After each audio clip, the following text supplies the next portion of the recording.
എൻ്റെ പേര് റയാൻ റിയാസ്. ഞങ്ങളുടെ ടീമിലെ അംഗങ്ങൾ ആദിനാഥ്, അഭിനവ്, റയാൻ റിയാസ്. GUP സ്കൂൾ പുള്ളിയിലാണ് ഞങ്ങൾ പഠിക്കുന്നത്. ഞങ്ങളുടെ വിഷയം നിലമ്പൂർ വനമേഖലയിലെ അധിനിവേശ സസ്യങ്ങൾ. പശ്ചിമഘട്ടത്തിന്റെ അടിവാരത്തായി ചാലിയാർ നദിയുടെ തീരത്ത് സ്ഥിതി ചെയ്യുന്ന കേരളത്തിലെ ഏറ്റവും പ്രധാനപ്പെട്ട ഒരു വനമേഖലയാണ് നിലമ്പൂർ. ഈ താലൂക്കിലെ മലയോര വനപ്രദേശം ജൈവവൈവിധ്യത്താൽ സമ്പന്നമായ നീലഗിരി ബയോസ്ഫിയർ റിസർവിന്റെ ഒരു ഭാഗമാണ്.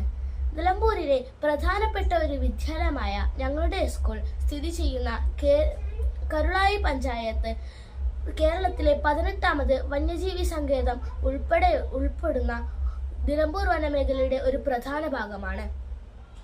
കേരളത്തിൽ കാണുന്ന നിത്യഹരിത വനങ്ങൾ, പുൽമേടുകൾ, ചോലവനങ്ങൾ, മുളങ്കാടുകൾ എന്നിവ ഒന്നിച്ചു കാണുന്ന ഏക പ്രദേശമാണിത്. ഈ അടുത്ത കാലത്തായി ഈ പ്രദേശത്ത് വന്യജീവികളുടെ ജനവാസ മേഖലയിലേക്കുള്ള കടന്നുകയറ്റവും ആക്രമണവും രൂക്ഷമായി കാണുന്നു.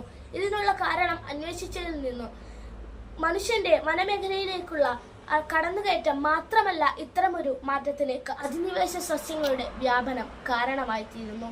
ഇത് വന്യമൃഗങ്ങളുടെ ഭക്ഷ്യശൃംഖലാജാലത്തെ രൂക്ഷമായി ബാധിക്കുകയും ചെയ്തിട്ടുണ്ട് എന്ന് നമുക്ക് മനസ്സിലാക്കാൻ സാധിച്ചു.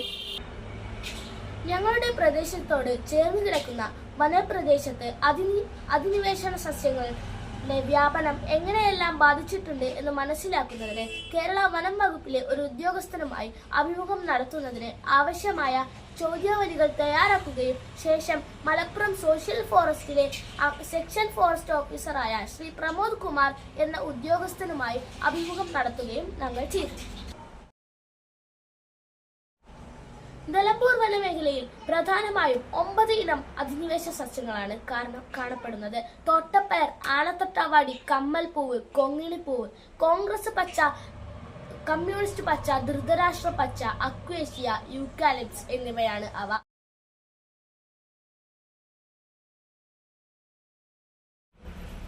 ഈ അധിനിവേശ സസ്യങ്ങൾ നമ്മുടെ വനമേഖലയിൽ അതിവേഗം വ്യാപിക്കുകയും അവിടുത്തെ സ്വാഭാവിക സസ്യങ്ങളെ നശിപ്പിക്കുകയും ചെയ്യുന്നു.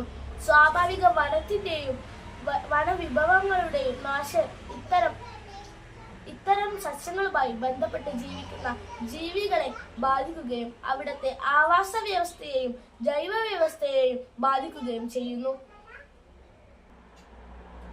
അക്വേഷ്യ, യൂക്കാലിപ്സ് പോലുള്ള മണ്ണിലെ ജലാംശം വലിയ തോതിൽ വലിച്ചെടുക്കുന്ന അധിനിവേശ സസ്യങ്ങൾ വനത്തിലെയും ചേർന്ന് കിടക്കുന്ന ജനവാസ മേഖലയിലെയും ജലദൗർബല്യത്തിന് കാരണമാകുന്നു. വനപ്രദേശങ്ങളിൽ ആവശ്യത്തിന് ഭക്ഷണവും വെള്ളവും ലഭിക്കാതെ വരുമ്പോൾ വനത്തിൽ ജീവിക്കുന്ന ജീവികൾ വനത്തോട് ചേർന്ന് കിടക്കുന്ന ജനവാസ മേഖലയിലെ കൃഷിസ്ഥലങ്ങളെ ആശ്രയിക്കുന്നു. ഇത് വ്യാപക കൃഷിനാശത്തിനും മനുഷ്യ വന്യജീവി സംഘർഷത്തിനും ഇടയൊരുക്കുന്നു.